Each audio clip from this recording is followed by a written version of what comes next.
এই খেয়াল করো ক্যাশ ফ্লো দেখো আজকে আরেকটা অঙ্ক করে দিচ্ছি। এটা 2008 সালে আসছিল। এখানে দেখবা তোমার কোন সাল দেওয়া আছে, কোনটা ফার্স্ট কোনটা লাস্ট, কোনটা শুরু কোনটা শেষ। তো বলছে কি the information relates to delta company is given below। এটা 2016 সাল দেওয়া আছে, এটা 17 সাল দেওয়া আছে। তার মানে 16 সালে যেগুলো আছে না এটা শুরু, আর 17 সালে যেগুলো আছে এগুলো হচ্ছে শেষ। তাহলে এখান থেকে আমরা ফার্স্টে বুঝে নেব কোনটা কারেন্ট অ্যাসেট কোনটা কারেন্ট লায়াবিলিটি, কোনটা ফিক্সড অ্যাসেট আর কোনটা তোমার ফিক্সড বা লং টার্ম লোন, এগুলো আমরা বুঝবো। তার মানে সম্পদ পাশে দুটো জিনিস বুঝবা, কোনটা কারেন্ট অ্যাসেট কোনটা ফিক্সড অ্যাসেট। তার পাশে দুটো জিনিস বুঝবা, কোনটা কারেন্ট লায়াবিলিটি কোনটা লং টার্ম লায়াবিলিটি আর অনার সিকিউরিটি। দেখো আমাদের অ্যাসেট পাশে কি আছে। ফার্স্টে আছে ক্যাশ। ক্যাশ হচ্ছে কারেন্ট অ্যাসেট, কিন্তু ক্যাশ বাদে আমরা দেখবো কি কি আছে। ক্যাশ বাদে ক্যাশের কাজ আমাদের সবার শেষে হবে। ক্যাশ বাদে অ্যাকাউন্ট রিসিভেবল আছে, এটা কারেন্ট অ্যাসেট। ইনভেন্টরি আছে, এটাও কারেন্ট অ্যাসেট। প্রিপেইড এক্সপেন্স আছে, এটা হচ্ছে আমাদের কারেন্ট অ্যাসেট। কোন সমস্যা আছে কারেন্ট অ্যাসেটে? না। এরপর ইকুইপমেন্ট দেওয়া আছে, ইকুইপমেন্ট হচ্ছে ফিক্সড। লায়াবিলিটি পাশে দেখা আছে কি accounts payable current liability, accumulated depreciation. এটা নরমালি কোনো কাজ নাই, কিন্তু কাজ হবে কখন এটা দিয়ে, যখন আমাদের অবচয় বা ডেপ্রিসিয়েশন দেওয়া থাকবে না, এটা দিয়ে অবচয়টা বের করতে হবে। মর্টগেজ লোন বন্ধকি ঋণ, এটা দীর্ঘমেয়াদী দেয়, এটা 3 নাম্বার ফিনান্সিং অ্যাক্টিভিটিসে যাবে। তারপর ছিল কমন স্টক টাকা 5 পার শেয়ার, কমন স্টক বা সাধারণ শেয়ার, এটা 3 নাম্বার যাবে ফিনান্সিং অ্যাক্টিভিটিসে। রিটেন আর্নিং রক্ষিত আয়, এটা কোনো কাজ নাই, কিন্তু কখন কাজ হবে, যখন নেট ইনকাম বা ডিভিডেন্ড দেয়া থাকবে না তখন এটা দিয়ে আমরা কাজ করব। ঠিক আছে। এখন দেখো এডিশনাল ইনফরমেশন কি বলছে। দেখো অনেকগুলো তথ্য দিয়ে দিয়েছে, তথ্য যত বেশি থাকবে তত ভালো। ক্যাশ ফ্লোতে যত বেশি আইটেম দেওয়া থাকবে তত বেশি ভালো, মানে সব বলা থাকবে। আর থাকবে না তখন বুঝে নিবে, এগুলো আমাদের বের করে দিতে হয়। তাহলে দেখো অনেক আইটেম বলে দিছে। ফার্স্টে কি বলছে, নেট ইনকাম বলে দিছে 12,500। নেট ইনকাম বলে দিছে মানে কি আসবে না, আর রিটার্নিং এর কোনো কাজ নাই। 2 নাম্বার ডেপ্রিসিয়েশন এক্সপেন্স, ইকুইপমেন্ট 2500 টাকা। ওই ইকুইপমেন্ট একটা সম্পদ ছিল তার অবচয় বলে দিছে, তাহলে আর অবচয় বের করতে হবে না, অবশ্যই বলে দিছে। এখন ভেজাল হচ্ছে 3 নাম্বার আইটেমটা, ভালো করে খেয়াল করো কি বলছে। fully depreciated equipment that cost 1000 টাকা was discarded and its cost was removed from the accounting record।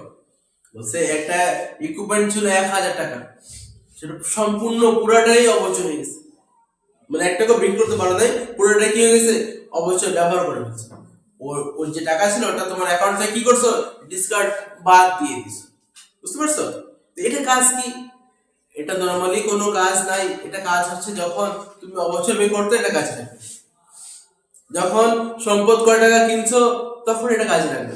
Normally যদি এগুলো বলা থাকে তাহলে 1000 কোনো কাজ নাই। তারপর আমি এটা 1000 দিয়ে দেখাই দিব, যদি না থাকে তাহলে কিভাবে বের করবো তুমি। 4 নম্বর দেখো কি বলছে, 1/2 of the mortgage was repaid। ওই যে বন্ধকি ঋণ যেটা ছিল না, তার 1/2 মানে কত, অর্ধেক কি করছো, পরিশোধ করে দিছো। এটা 3 নাম্বার ফিনান্সিং এ বিয়োগ করতে হবে। তারপর কি বলছে, 2000 share common stock were issue at টাকা 6 পার শেয়ার। কমন শেয়ার দেখো তো কয় টাকা ছিল, একটা শেয়ার দাম আগে 5 টাকা, কিন্তু বিক্রি করছো কয় টাকা করে, 6 টাকা করে। তার মানে 1 টাকা করে বেশি পাইছো। তো যেটা বেশি পাই ওটাকে আমরা কি বলি, প্রিমিয়াম বা অধিয়ার বলছিলাম আমরা আগে। তো এই দেখো অঙ্কে আবার প্রিমিয়াম ছিল, শেয়ার প্রিমিয়াম 2000 টাকা। তার মানে 1000 করে এই কয় টাকা করে, 1 টাকা করে 2000 শেয়ারে 2000 টাকা বেশি পাইছে, ওটা প্রিমিয়ামে দিয়ে দিছে। এরপর কি বলছে, ক্যাশ ডিভিডেন্ড টাকা 10000 ওয়ার পেড। 10000 টাকা কি করছো, ক্যাশ ডিভিডেন্ড পেড করে ফেলছো, এটা ফিনান্সিং 3 নাম্বার। ঠিক আছে। এখন আমাদের কাজ হচ্ছে কয়টা ধাপ আমাদের টোটাল, আমাদের ক্যাশ ফ্লো ইনডাইরেক্ট পদ্ধতি করতে হবে। যে বলছে কি নিচে দেখো, prepare cash flow statement for the company for 2017। 17 সালে ক্যাশ ফ্লো স্টেটমেন্ট করতে হবে। কোন পদ্ধতি কিছু বলে নাই, কিছু না বললে আমরা সবসময় কোনটা দিয়ে করব, ইনডিরেক্ট। আর এটা তুমি ডাইরেক্ট পারবে না, ডাইরেক্ট পারতে হলে আমাদের ই দিতে থাকবে, ইনকাম স্টেটমেন্ট থাকতে হবে, ওটা না থাকলে ডাইরেক্ট পারবে না। তো অবশ্যই কোনটা দিয়ে করতে হবে? ইনডিরেক্ট। তো আমাদের ধাপ হচ্ছে তিনটা, ক্যাশ ফ্লো ধাপ হচ্ছে তিনটা। একটা হচ্ছে অপারেটিং অ্যাক্টিভিটিস,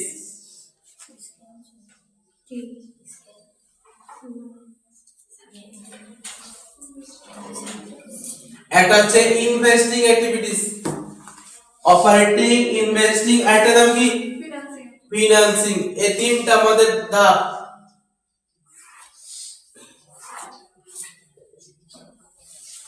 আরটা হচ্ছে ফিনান্সিং।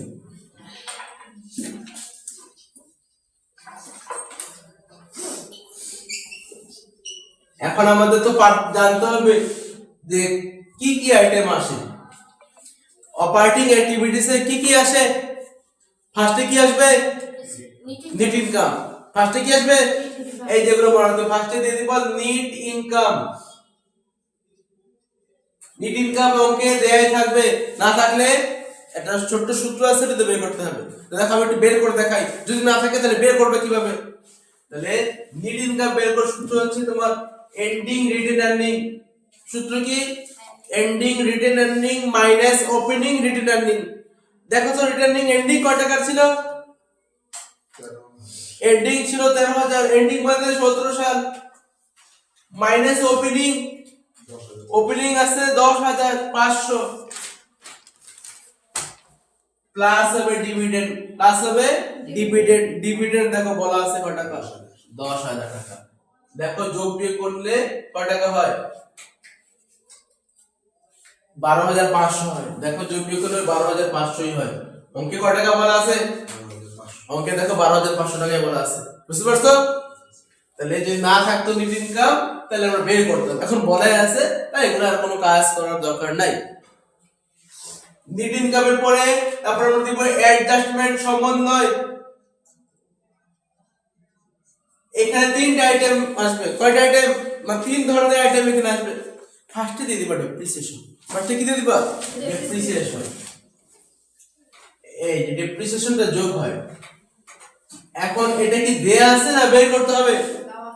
যদি না থাকতো তাহলে তো বের করতাম কিভাবে? তাহলে বের করার নিয়ম হচ্ছে এটা ওই যে অ্যাকুমুলেটেড ডেপ্রিসিয়েশন আছে না, ওটা এন্ডিং থেকে ওপেনিং বাদ দেব। দেখো তো এন্ডিং কত টাকা ছিল? এন্ডিং ছিল 5,500 টাকা, আর ওপেনিং 4,000 টাকা ছিল। তাহলে কত টাকা বাড়ছে? এটা হচ্ছে এই বছর বছর প্লাস নতুন করে দেখবা কত টাকা অবচয় হয়ে গেছে। ওই যে নিচে দেখো বলা আছে একটা সম্পত্তির পুরো 1,000 টাকা অবচয় হয়ে গেছিল। তো এই যে 1,000 টাকা, তাহলে মোট কত টাকা হয়? দেখো অঙ্কে কত টাকা বলা আছে? 2,500। বুঝতে পারছো? এখানে একটা আইটেম, তো তিন ধরনের আইটেম আসবে এখানে। দুই নাম্বার দিয়ে দিবা কারেন্ট অ্যাসেট কারেন্ট লায়াবিলিটি, বাড়ছে নাকি কমছে, এই আইটেমটা আসবে। তো দেখো তো কারেন্ট অ্যাসেট কি কি ছিল আমাদের? ক্যাশ বাদে অ্যাকাউন্ট রিসিভেবল ছিল, তারপরে ছিল কি ইনভেন্টরি ছিল, তারপরে ছিল প্রিপেইড এক্সপেন্স। এই তিনটা আইটেম এখন বাড়ছে নাকি কমছে এগুলা খেয়াল করবা। অ্যাকাউন্ট রিসিভেবল কি হয়েছিল? আগে ছিল 16 সালে ছিল 12,000, তারপর হয়ে গেছে 11,500, তাহলে কমছে। Account receivable decrease. কমলে কি হয়? একটা মনে রাখবো, সবগুলো মনে রাখবো। অ্যাকাউন্ট রিসিভেবল যদি কমে তাহলে যোগ করে দাও। কয় টাকা কমছে? 500 টাকা কমছে না? এই যে যোগ করে ফেলবো। তারপরে ইনভেন্টরি বাড়ছে না কমছে? ইনভেন্টরি বাড়ছে। যদি কমলে যদি যোগ করি তাহলে বাড়লে কি করব? বিয়োগ। এই যে ইনভেন্টরি ইনক্রিজ, কয় টাকা বাড়ছে? এটা 500 টাকা বাড়ছে, তো এই যে 500 টাকা মাইনাস করে দাও। তারপরে কি ছিল? প্রিপেইড এক্সপেন্স, বাড়ছে না কমছে? আগে ছিল 800, পরে দেখো 1,000 হয়ে গেছে, বাড়ছে। বাড়লে এই যে বাড়ছে, বিয়োগ করে দিবা 200। এই যে গেল কারেন্ট অ্যাসেট। এখন দেখবা কি কি কারেন্ট লায়াবিলিটি ছিল। দেখো তো কারেন্ট লায়াবিলিটি কি কি ছিল?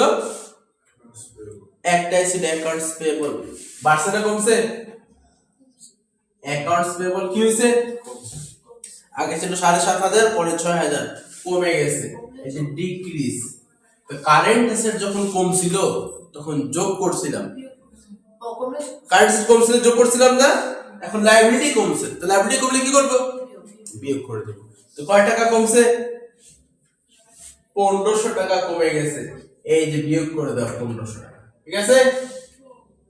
এটা গেল আমাদের দুইটা আইটেম, এক নম্বরে ডেপ্রিসিয়েশন, দুই নম্বরে এই যে কারেন্ট অ্যাসেট কারেন্ট লায়াবিলিটি। এই যেরকম ধাপে ধাপে করবা, দেখবা অঙ্ক আর মিসিং হবে না। দেন অনেক সময় কি হয়, তুমি সবই পড়লা মাঝখান থেকে একটা আইটেম মিস হয়ে গেছে, যদি এইভাবে মনে রাখো তখন দেখবা আর তোমার মিস হওয়ার সম্ভাবনা মানে কমে যাবে। তুমি দেখলে বুঝবা এক নম্বর কি দিব, ডেফিনিশন দিতে হবে, থাকলে দিব, না থাকলে বের করে দিব, কিন্তু দিবই। দুই নম্বরে কারেন্ট অ্যাসেট কারেন্ট লায়াবিলিটি, এটা আমাদের আগে চিনবো তাহলে কি কি কারেন্ট অ্যাসেট কারেন্ট লায়াবিলিটি আছে, যেগুলো আইটেম আসবে এখানে। আর তিন নম্বর আসবে কি, লাভ লস। কি আসবে, লাভ লস। তো লাভ লস কখন হয়, যখন কোন সম্পত্তি বিক্রি করি তখন হয় লাভে বিক্রি করি, না হয় লসে বিক্রি করি। দেখো তো আমাদের আগে কোন সম্পত্তি বিক্রি করছিলাম আমরা, আছে কোন সম্পদ বিক্রি না, তো বিক্রি নাই মানে কি লাভ লসও নাই, বিক্রি নাই মানে লাভ লসও নাই, তাহলে এমকে লাভ লস নাই। এবারে আমরা সবগুলো যোগ বিয়োগ করব, যোগ বিয়োগ করে দেখো তো কত টাকা বের হয়,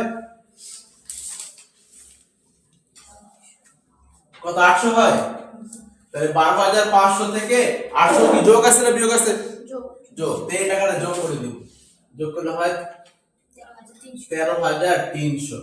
তো এই টাকার নাম কি লিখবা, এটাকার নাম লিখতে হবে নেট ক্যাশ প্রোভাইডেড, পজিটিভ হলে provided, net cash provided by operating activities. ঠিক আছে, এই যে এক নম্বরে আমাদের আসলে এটা পারলে দুই তিন মোটামুটি সোজা আছে। এক নাম্বারটাই খুলে কোনো মডেল বা কি কি আইটেম আসবে। দুই নাম্বার ইনভেস্টিং অ্যাক্টিভিটিস, এখানে দুইটা কাজ, কয়টা কাজ, দুইটা, একটা স্থায়ী সম্পত্তি কিনছো নাকি বিক্রি করছো। এখন আমাদের লোকে দেখো তো একটা স্থায়ী সম্পত্তি, তার নাম কি, ইকুইপমেন্ট। ক্রয় করছি না বিক্রয় করছি কিছু বলছে, কিছু বলে নাই, তো কিছু না বললেও আমরা হিসাব মিলাই দেখবো যে হিসাব মিলে কিনা। দেখো তো ইকুইপমেন্ট শুরুতে কয় টাকা ছিল, শুরুতে ছিল 21, 70 সালে কত হয়ে গেছে 28000, বাড়ছে না, কেন বাড়ছে, তো অবশ্যই আমরা ধরে নেব কি ক্রয় করছি, কি ধরবো, ক্রয় করছি। তাহলে কত 7000 বাড়ছে, তাহলে কি 7000 ক্রয় করছি না, তাহলে কতটা কয় টাকা ক্রয় করছি, তাহলে নিয়ম হচ্ছে কি দেখবা, ওই যে আমি দেখো সংখ্যা পেটে ই দেই, শুরুতে ছিল 21, ওপেনিং কত ছিল 21000 টাকা, 1000 টাকা পর অবচয় হয়ে গেছে, হয়ে গেছে না, তাহলে অবচয় কি আর 21000 আছে, 1000 কি হয়ে গেছে, তাহলে কমে গেছে না, তাহলে আমাদের 20000 টাকার কথা, 21 শুরুতে ছিল 1000 কমে গেছে, আমাদের 20000 থাকার কথা, কিন্তু আমরা শেষে দেখলাম না 20000 নাই, আছে কত 28000 আছে, কত আছে, তাহলে কয় টাকা বাড়লো, তাহলে এটাই তাহলে কি করছি আমরা, পারচেজ করছি, এটা আমরা কি করছি, পারচেজ করছি, বুঝতে পারছো। তাহলে এই পারচেজটা এখানে আমরা বিয়োগ করে ফেলব, এই যে দেখবা পারচেজ অফ ইকুইপমেন্ট, দেখো বের করবে কিভাবে, শীটে সূত্র লিখে দিচ্ছি, ending minus opening, ending minus opening, ending হচ্ছে 28000 না 27000, কত ছিল এন্ডিং 28000, মাইনাস ওপেনিং আছে কত 21000, তো থাকে 7000, যোগ করবা সেলস বা অবচয় ডেপ্রিসিয়েশন, তো কত টাকা অবচয় হয়ে গেছে 1000 টা যোগ করে দিবা, তাহলে কত টাকা হয়, এই 8000 টাকা এই যে প্রথম ঘরে বসাই দিবা। আর কোন কাজ আছে দুই নম্বরে, এই একটা মাত্র কাজ, তো এই টাকাটা আবার কি করবা, এই যে দ্বিতীয় নম্বরে এই ঘরে বসাই দিবা, এই 8000 টাকায়, সেটা কি মাইনাস হচ্ছে না, এই যে এই নামটা এখানে লিখে দিবা, শুধু প্রপার্টিটা কি লিখবা, ইউজড বাই ইনভেস্টিং অ্যাক্টিভিটিস, ঠিক আছে। এই যে গেল দুটো কাজ। এবার তিন নম্বর নাম কি, ফিনান্সিং অ্যাক্টিভিটিস, তো ফিনান্সিং অ্যাক্টিভিটিস দেখো কি আসবে, ফার্স্টে ডিভিডেন্ড আমরা মাইনাস করে দেব, ক্যাশ ডিভিডেন্ড আমরা কি করব, মাইনাস করে ফেলব, এই যে ক্যাশ ডিভিডেন্ড, এটা বলাই থাকবে অঙ্কে, না থাকলে বের করতে হবে। ক্যাশ ডিভিডেন্ড কত টাকা বলা আছে, ওই যে সবার নিচে দেখো বলা ছিল 10,000 টাকা, এটা মাইনাস করে দিবা। তারপর দেখবা শেয়ার, বন্ড, ডিবেঞ্চার, লোন এগুলো বাড়ছে নাকি কমছে। দেখো তো আমাদের একটা লোন ছিল, মর্টগেজ লোন ছিল। লোন কত টাকার ছিল? শুরুতে 10 ছিল, শেষে কত আছে? তো লোন কমে গেছে, 5,000 কমে গেছে না? এই টাকা নিচে দেখো বলা ছিল 1/2 অফ দ্য মর্টগেজ ওয়াজ রিপেড। আসলে বলা মানে অর্ধেক কি করছো?